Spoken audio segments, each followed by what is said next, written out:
3, 2, 1, jesteśmy. Test debiutantów na torze Sepang właśnie się rozpoczął. Pedro Acosta już przejechał pierwsze okrążenia. Co prawda wielu zawodników w tej chwili tam nie ma. Etatowi zawodnicy Yamaha i Hondy podobno od drugiego dnia rozpoczną swoje jazdy na torze Sepang. Ale nie o tym mowa, bo jeszcze chciałem wrócić do tego, co działo się w Madonny di Campiglio, bo oprócz tych wywiadów, które już widzieliście z Eneą Bastianinim czy też z Pecco Bagnają, nagrałem wywiady z Gigi Dall'Igną i z Paolo Ciabattim. Gigi Dall'Igna, który przecież jest szefem Ducati Corse, przygotował dla zawodników Ducati zupełnie nowy motocykl na sezon 2024. Dużo mocniejszy silnik, nowa aerodynamika. Nie było tego widać na prezentacji. To wszystko zostanie dopiero zaprezentowane i przetestowane podczas zbliżających się testów na torze Sepang w Malezji. No ale ciekawe są bardzo obserwacje Gigiego. Troszkę niezadowolony jest z faktu, że ten regulamin od 2027 roku jest dosyć zachowawczy, jak się okazuje. Takie są ponoć ustalenia producentów. Też chciałby widzieć troszeczkę bardziej większy rozwój motocykli od tych nowych przepisów, więc posłuchajcie Gigiego, bo zawsze mądrego warto posłuchać. Gigi, to imagine a season that could be better than last year, it would be pretty hard. How would you assess the 2023? Yeah, you know, the 23 stay in my heart for a long time, for sure, because it was an amazing season for the result, because, you know, last year we were 2 times in a row world champions for a Superbike, MotoGP, and 23 was important also for the super sport, because for the first time Ducati catch this title, so it was a really important season. Also the numbers in MotoGP, for example, we won 17 of the 20 races. We were on the podium, the complete podium in nine times, so it was an amazing season. I think it will be difficult to do better than 23, but anyway, we work for that, for sure. So we will see. Okay, 2024 is going to be a huge challenge to repeat what happened in 2023, not only because of the sporting side, but also from the technical side, with the new regulations, new concessions that are not helping you, helping the European manufacturers and Japanese. Also with having a different vibe in the Ducati team with Marquez, who will probably be very willing to win. And without Paolo to take care of the sporting side, how do you think the 2024 will look like from your point of view? You know, it's a season. We have to work to try to catch the best possible results. For sure, like you say, the rules don't help us. All the other manufacturers now have the concession.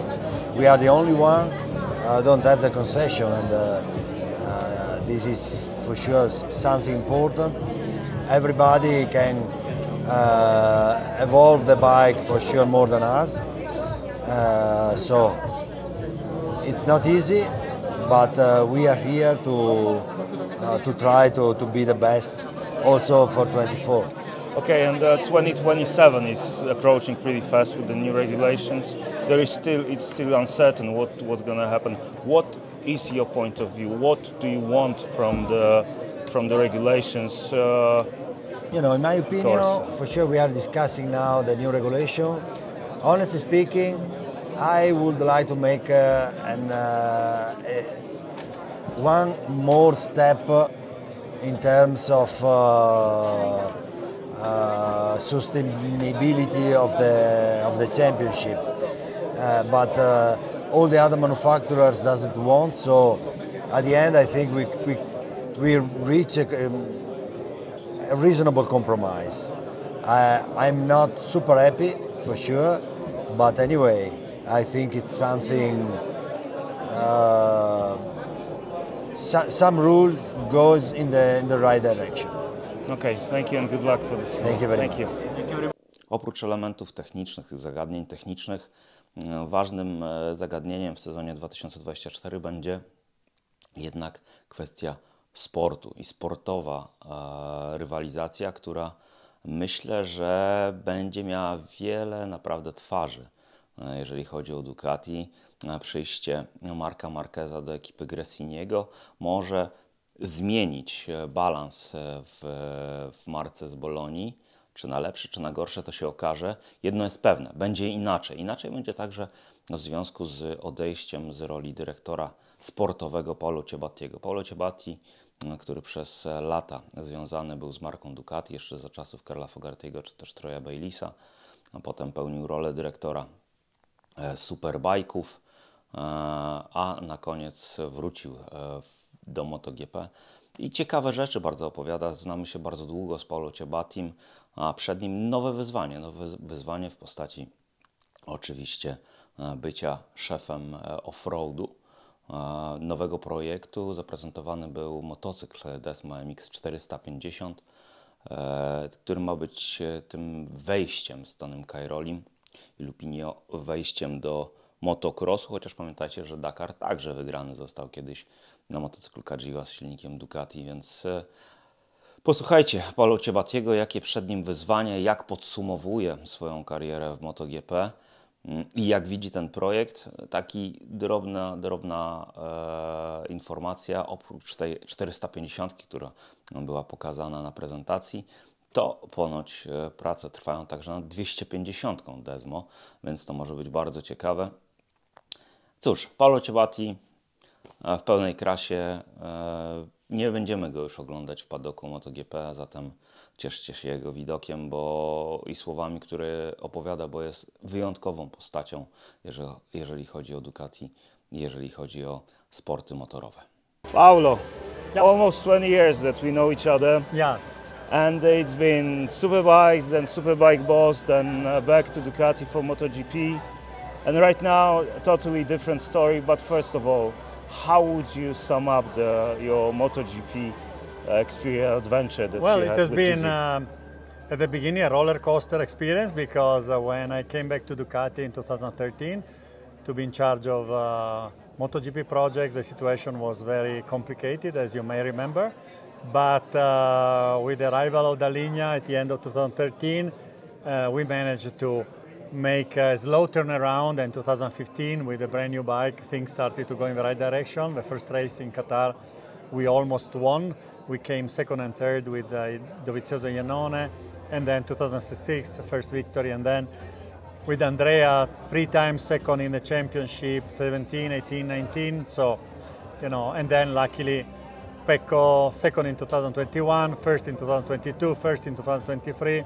On the other side, also very successful Superbike with Aruba Racing and Alvaro. So a very, very good memory of my, past 11 years as a sporting director. Sometimes in life is the right time, I think, to move on and also to leave your position to somebody younger with probably more energy and new ideas. And at the same time, it happened that Ducati was developing this new off-road project, and Claudio Domenicali offered me the possibility to become the general manager of Ducati Corse Off-Road, to bring this new project to development and to be successfully, hopefully, coming into the MXGP in 2025, probably AMR Supercross 2026. So some challenging targets for something that is new to Ducati, but gives me a lot of energy and motivation. Before we go into the future, I wanted to get back to last 2 years, because the last 2 years was just amazing. Superbikes, MotoGP, but the upcoming year, 2024, is going to be also a huge challenge for Ducati to handle so many talented riders. Well, first of all, it's honestly something I prefer to leave to Gigi and Mauro to answer. I think it's going to be a challenging year for sure. Already 2023 was kind of challenging because in the end it was between 3 Ducati riders up to a certain point. Then when Marco was out of contention, then it was up to the last, down to the wire between Pecco and Jorge. So I think Ducati Corse is capable of managing complex situations, and for sure it's going to be somehow interesting and maybe even difficult in certain times, to manage so many competitive riders. We saw last year that 6 riders won with the Ducati, and for sure Marc Marquez is going to be very competitive this year. But as I said, I think Gigi and Mauro, they will be able to manage properly the situation. Okay, so to the dirt. We have Desert X, which was first step into this idea of having Ducati. Ducati, which won, let's remember the Dakar race with Cagiva. It was Cagiva back in the days, yeah, long time ago. So right now, tell us about the whole project. I think Ducati had this idea to enter into the off-road world since many years. The condition just were right a couple of years ago when the project was approved, and then the team headed by Davide Perni, engineer, in charge of the technical development of a new bike, has been working hard in trying to use the Desmo technology in the engine to develop not only a powerful engine, but an engine with a lot of torque. So apparently we are already at a good level, even though, as I said, this year is just a development year. So without expectation of any kind, we will take part in the Italian Championship to develop the bike, to see if there are any reliability issues that need to be fixed. But obviously we want to do MXGP next year, and then it's going to be a very serious effort. Ducati thinks we can attract a different kind of customer, younger age customers. There are a lot of people, especially in the United States, who like to go off-road because they have more freedom to go in the desert or in other areas without so many restrictions. So we think Ducati can come up with a very good product which will attract not only Ducati customers, but also customers who are currently buying other brands. And having Tony Cairoli on board, the legend, how big of an influence and of obviously having someone like Tony, but I would say also Alessandro is very good in the development. Tony is obviously 9-time motocross world champion, is one of the most successful motocross riders ever. He will push the bike to the limit, and by pushing the bike to the limit, you find out if there are things that need to be adjusted or fixed. And it's very important, obviously, for us not only to have good test riders, but also to have test riders capable to bring the bike to the limit and see, as I said, if anything needs to be adjusted. And Tony, being an icon for the motocross world, I think is also helping to bring the image of this new project and new bike to the top level. Obviously, when you bring it to that level, you create a lot of expectation, but we want to be able to meet those expectations when the bike will be available for customers in the second half of 2025.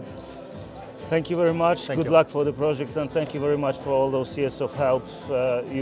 It's impossible to describe how much of a help you were. Thank you. It's always a pleasure. Thank you.